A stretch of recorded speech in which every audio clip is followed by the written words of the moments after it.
دوسرا اور سب سے مشکل مسئلہ، یعنی جو عام مسئلہ ہے، جو معاشرے کے اندر عام لوگ جس سے دوچار ہیں، وہ بے روزگاری ہے نا۔ وہ اللہ کل شیء قدیر ہے، اس کے خزانے میں جو ہے نا وہ بے روزگاری اس کے ڈکشنری میں ہے ہی نہیں۔ اس کے لیے جو مختلف روایات کی کتابوں میں، دعاؤں کی کتابوں میں ہے، وہ میں آپ کی خدمت میں عرض کرتا ہوں۔ بسم اللہ الرحمن الرحیم۔ اللہ نے علی کو کتنا علم دیا ہے اور کتنے عرصے میں یہ علم دیا ہے۔ یعنی کل جو میں نے آپ کی خدمت میں عرض کیا تھا، رسول خدا کی، امیر المومنین کی، رسول خدا ظاہر امیر المومنین سے بڑے تھے، امیر المومنین کی ولادت سے لے کر اور رسول خدا کی زندگی کے آخری لمحات تک رسول خدا کی طرف سے علی کی تعلیم کا سلسلہ جاری رہا،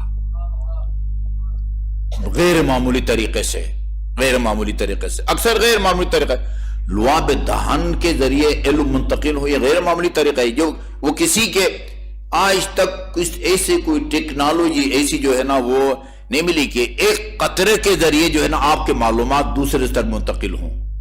ہم نے تو ابھی تک نہیں سنا ہے، ایک قطرے کے ذریعے زبان چسائی اور اس کے ذریعے اپنے سینے سے علم کو امیر المومنین کے سینے میں منتقل کیا۔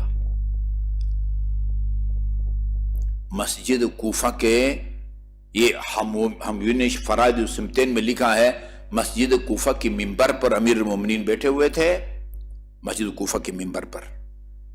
اچھا، یہ اس طرح بیٹھے تھے جیسے وہ خیبر خندق میں نا جنگ کی حالت میں ہوتے ہیں۔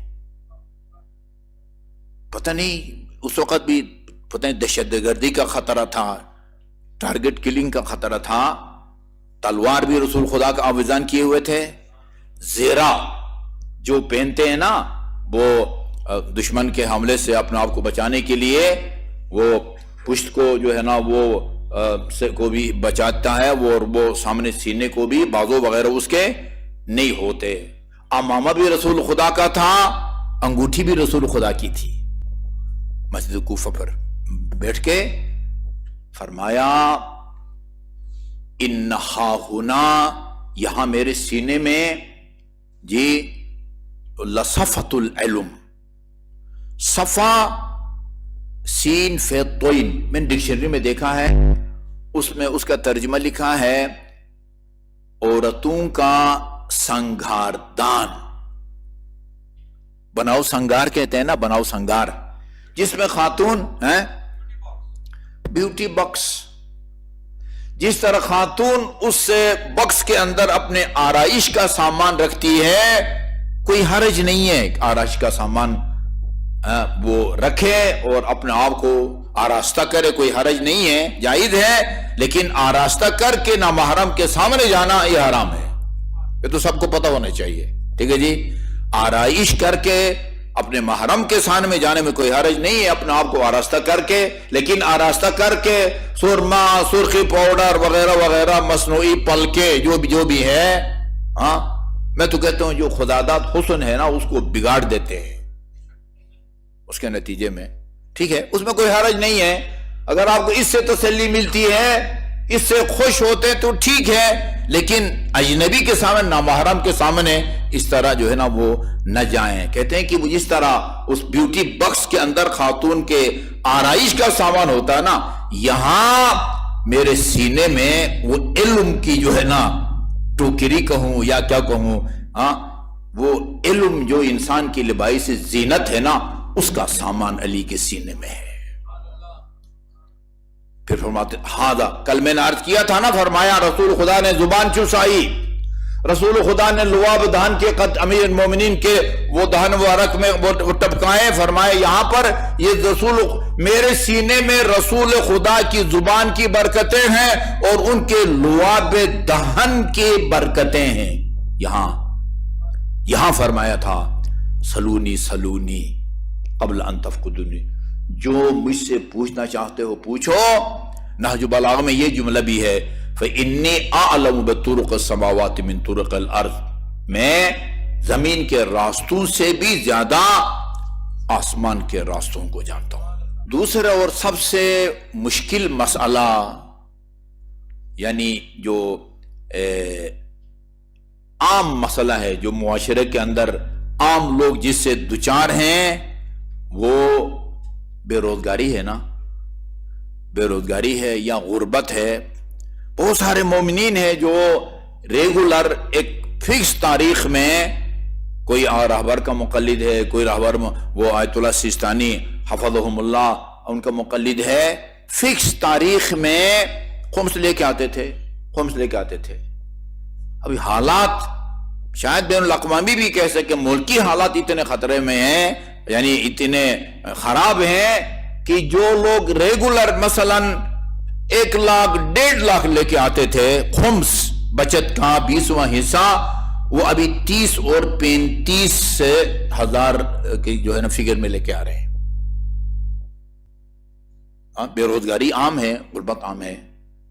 وہ اللہ کل شیء قدیر ہے، اس کے خزانے میں جو ہے نا وہ بے روزگاری اس کے ڈکشنری میں ہے ہی نہیں۔ اس کے لیے جو مختلف روایات کی کتابوں میں، دعاؤں کی کتابوں میں ہے، وہ میں آپ کی خدمت میں عرض کرتا ہوں۔ کل ادھر انشاءاللہ وہ وائٹ بورڈ پر بھی لکھا ہوا بھی ہوگا، ہم ادھر بھی لگا دیں گے، اور یہ جو ہے نا وہ نیٹ سے بھی آپ نکال سکتے ہیں۔ لا حول ولا قوت الا باللہ، توکلت علی الحی الذی لا يموت، الحمدللہ الذی لم يتخذ صاحبۃ ولا ولدا ولم یکن له شریک فی الملک ولم یکن له ولی من الذل وکبرہ تکبیرا۔ 10 دفعہ صبح کی نماز کے بعد اور 10 دفعہ نماز مغربین کی نماز کے بعد اس کو پڑھیں، ٹھیک ہے؟ اس سے آپ کو فائدہ ہو، اور بے روزگار ہیں روزگار مل جائے، اللہ تعالیٰ آپ کے مال و دولت میں اضافہ فرمائے، تو نور علی نور نہ ہو تو خود اس کے ثواب سے آپ ہرگز محروم نہیں ہوں گے۔ لہذا میں کہا کرتا ہوں، جو دعا گو ہے نا، دعا گو، اس کی 5 انگلیاں گھی میں ہوتی ہیں، اس کو کبھی بھی اللہ تعالیٰ محروم نہیں فرماتا۔ یا دنیا میں وہی دعا جو حاجت مانگی ہے وہ پوری کر دیتا ہے، کبھی فوری طور پر پوری کر دیتا ہے، کبھی تاخیر سے پوری کر دیتا ہے اس کی حاجت کو۔ حضرت موسیٰ نے فرعون کے خلاف بددعا کی تھی نا، اس کو اعلان کیا، اللہ تعالیٰ نے بتایا کہ ہم نے آپ کی دعا قبول کر لی ہے۔ اس اعلان کے کتنے سال کے بعد وہ غرق ہوا؟ 40 سال کے بعد۔ بھئی ایک اولی العزم رسول کی دعا قبول ہوتی ہے، خدا نے قد استجیب دعوتک، ہم نے تیری دعا کو قبول کر لیا ہے۔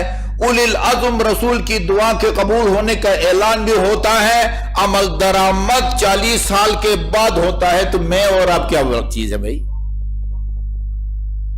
آپ کہیں جھٹ پٹ ادھر بٹن دبایا، ادھر جو ہے دولت سے میں کھیلنے لگوں، ایسا نہیں ہوتا۔ اور کبھی کبھی تم اللہ تعالیٰ اس دنیا میں کوئی دعا قبول نہیں کرتا، اور جتنی دعا باشرائط بھی ہو پھر بھی وہ دعا کو قبول نہیں کرتا۔ مصلحت خدا کے نزدیک اس دعا کو بندے کی اس میں ہے کہ اس کی دعا یہاں قبول نہ ہو، اور جتنی بھی اس کی دعائیں قبول نہیں ہوئی ہیں، حاجتیں پوری نہیں ہوئی ہیں، ان سب کا اجر اور ثواب وہ روز قیامت اس کو ملے۔ یہاں کا جو روپیہ، ڈالر، درہم، دینار کمائیں گے اور وہاں کا ثواب، یہ قابل مقابلہ نہیں ہے، یہ قابل مقایسہ نہیں ہے۔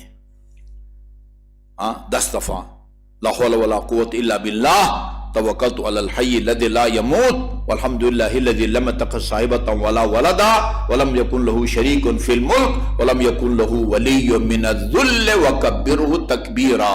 دعا کا ثواب ملے گا، قرآن کی تلاوت کا بھی ثواب ملے گا، ساتھ اگر غربت بھی دور ہو جائے تو نور علی نور، ورنہ آخرت کا ثواب کہیں نہیں گیا۔